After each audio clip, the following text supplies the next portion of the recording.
Hi guys, welcome to the second step of your challenge. Is about animating. Now before you watch this lecture, please go ahead and start animating. Open the motion graphic challenge start.aap and then start animating. Guys, consider that there is a million ways to animate this motion graphics project. So the one I'm doing is just a simple example. You can go ahead, make it better, expand on it, or even reduce it depending on your taste. So do whatever you like, but it's important that all the layers here are animated. Cool. So let's start. First thing, I don't need text 2 anymore. First, I don't need text 2 workspace. I will go back to the default and reset the default and close the library here. I don't like it. So I will select design 2. Control D to duplicate it, and I press enter and call it animate. Okay, you can call it any name you would like. Now let's start animating this rectangle. Animation is all about where you place the anchor point. It can make a lot of difference. Before we start creating any keyframe, first we adjust the anchor point, and you will decide exactly how you want your animation to go. In the case of the rectangle, I'm thinking about sliding it in while it's being scaled up. Well, that could be an idea. Select it, open the scale, then let's place the anchor point in the right place. I press Y, select the anchor point, just click on it and drag it. If you press Shift, it will go in a straight line. Control, it will snap, but I want just to put it just over here. Now, let's try the animation here. Of course, you remove the chain link, and let's try it from over here. Well, this seems a good animation from this space. I will undo. Go to 20 frames. I'm going to use a lapse of 20 frames here. It will be okay. Then we retime them. I will click on the stopwatch to create the first keyframe, come back to the beginning and put it at 0 the scale. Here you are. We try our animation. Not bad. It's working fine. Let's animate global and warming. The anchor point is over here. It's okay. I want just to animate with the position. I press P for the position, press K to jump to the next keyframe, go to the beginning of the composition, and with the selection tool, just click and drag and put them outside. Well, that will do for now. Notice the animation is very simple. Let's animate the two backgrounds over here. Select the top one and notice the anchor point is just in the middle of the layer. And the bottom one, the anchor point is also in the middle of the layer. First, adjust the anchor point. For this guy, take the anchor point and just snap it over here. Cool. For this guy, I will just snap it just over here. Okay, if it's not working with you, like it's jumping, you can just press Alt or Option on the Mac and point where you want to zoom and just scroll the mouse. You notice it's quite good now. You can see where the anchor point is snapping. Let's go back to 100%. Both backgrounds, I want to animate them with the scale. I will go for the selection tool, select both of them. Here you are. Press S for the scale. Jump to the previous keyframe. Click on the stopwatch to create the keyframes. Go back to the beginning and simply remove the chain link and put it at 0. Here you are. You notice how they are animated. Well, that's pretty cool. If I put 0, here you are. They are being animated very nicely. They come one after the other. That's not the only animation, guys. You can create much more than that. Now let's go for the 3 bars here. The anchor point is in the middle. I wish that the anchor point tool could move the anchor point of 3 layers, but actually it can go 1 layer at a time. And if you click while having more than 1 layer selected, it's not gonna move. So I will have to deselect, select the bar here, and drag the anchor point to the bottom here. I press Ctrl, and it's not working, so I need to zoom in. Okay, I'm showing you all the details here possible. Then come to this guy, just over here, select him. The anchor point is here. Press Ctrl or Command on the Mac and just snap it to the bottom middle.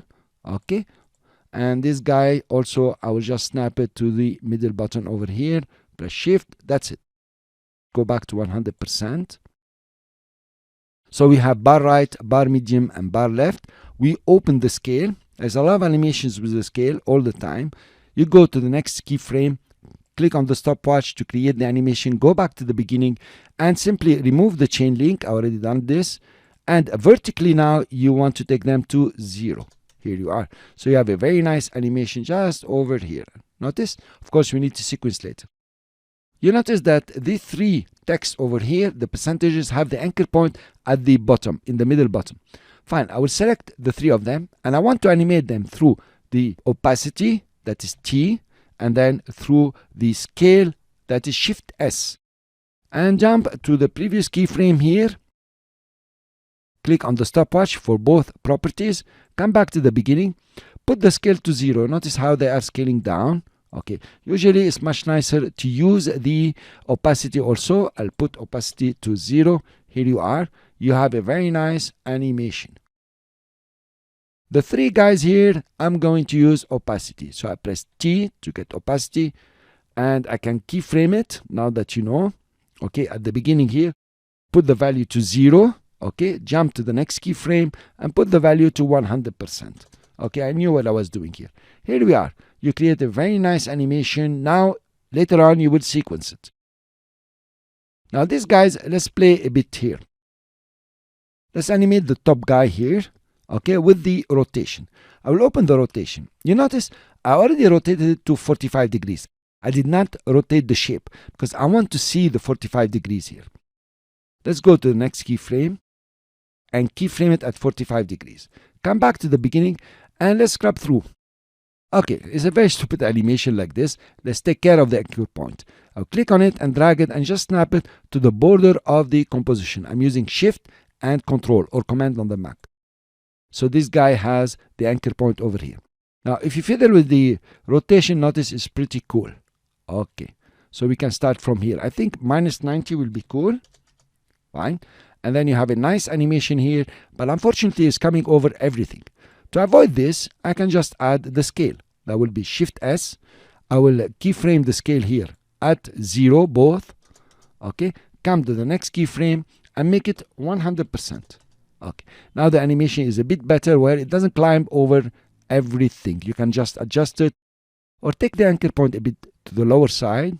Okay, notice now it's not gonna come over anything. Now I'm left with these two guys here.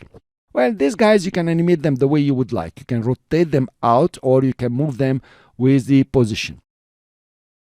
The nice way here I would like to do is using the position.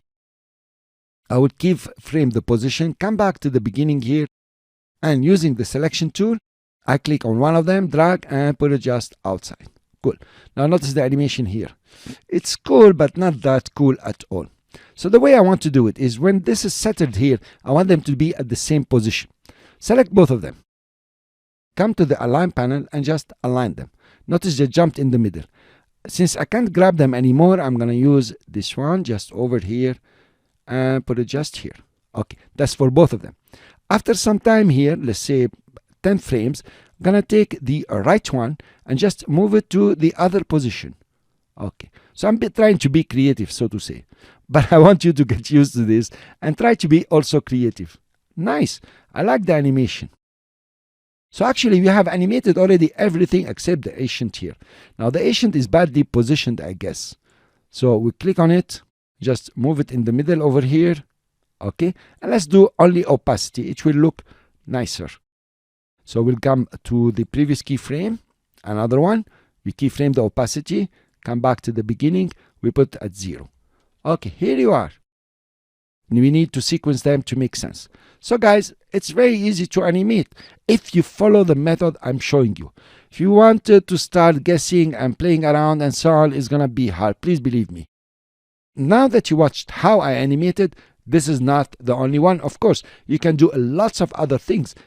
You can get the bars to come from top, for example, or scale them from the middle here, anything you want. You can get the background to come from outside using the position, and this guy even to slide it in a different way. So please come and play here. It's very important. So now that we completed the animation, we want to go to the next step and sequence the layers and make it, much nicer. Thank you. I will see you in the next lecture.